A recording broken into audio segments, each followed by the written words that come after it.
Good morning, Pelham Road. Good Monday morning to you. This morning's time together is brought to you by our Instagram account at Pelham Road. Check it out. You can see photos from past events, children's events, youth events, senior adult events, some fellowship events as well. It'll take you back to the time when we were able to gather together. There's also some inspirational material there, so look for it at Instagram at Pelham Road.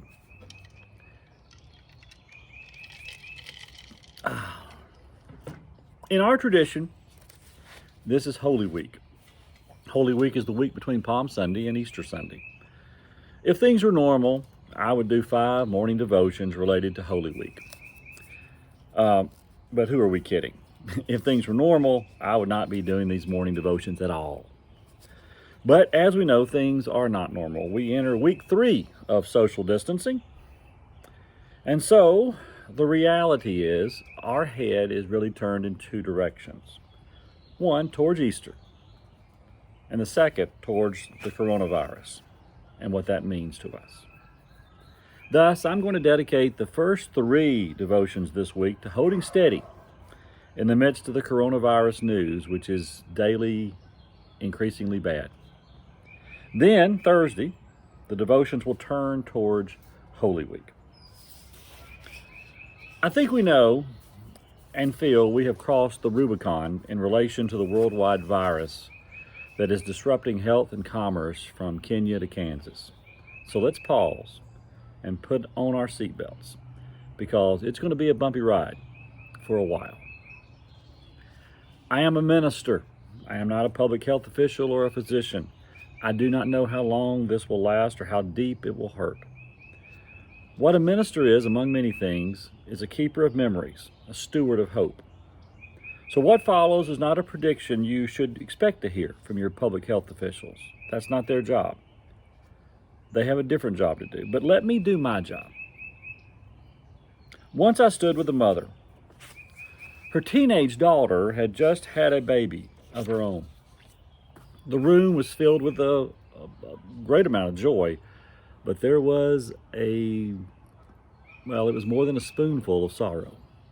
The mother, now grandmother, turned to me and said, "You have such dreams for your children. It's a sad day when you know those dreams are dead."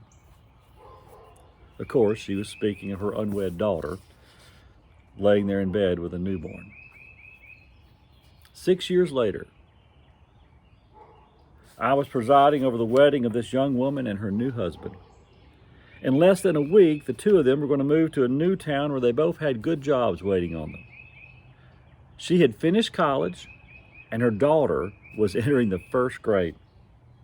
I went over to that mother, the grandmother, and I said, "Do you remember what you said to me in the hospital that day that your granddaughter was born?" And she said, "I do, and I'm ashamed." And I said, "Don't be ashamed. God can make fools out of any of us." That's only one story. And it's the first of hundreds of stories.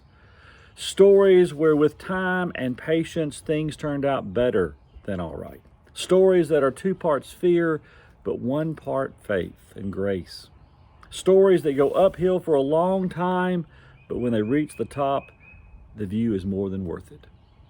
John Wooden, the former basketball coach of UCLA, once said, "Things turn out best for the people who make the best out of the way things turn out." It is time for us to start making the best of our present situation. In the opening, I decided to use intentionally the phrase, "for a while." For a while is true.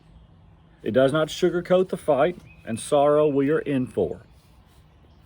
But it rightly recognizes that everything, including this, has a season. Pimples, they have a season. Braces for our children, that is a season. Children being messy and loud is for a while, some longer than others. The flowers behind me bloom for a season. The rain comes for a while.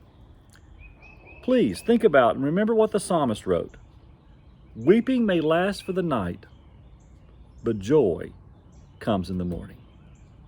Have a great Monday.